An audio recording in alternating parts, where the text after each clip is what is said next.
এই যে একটা ওয়াটারফলস, ছোট্ট মতো কিন্তু সুন্দর। হ্যাঁ, চান করলে খুশি হয়ে যাবে মন। পুরো মনে হচ্ছে ছোটখাটো মানালি, পাইন ফরেস্ট গুলো এত সুন্দর লাগছে। বাঙালি ভাই।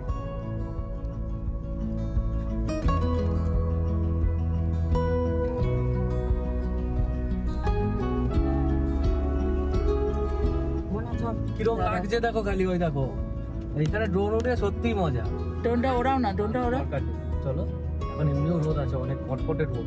পুরো যাত্রাপথের অনেকাংশই বাদ দিতে হয় ভিডিও লেন্থটা কমিয়ে আনার জন্য। সেজন্য আগে থেকেই ক্ষমা চেয়ে নিচ্ছি তোমাদের কাছে। তবে বিশেষ বিশেষ সুন্দর মুহূর্তগুলো অবশ্যই তুলে ধরার চেষ্টা করছি, যাতে যারা এখানে আসার একটা প্ল্যান করছো তারা একটা আইডিয়া পেতে পারো।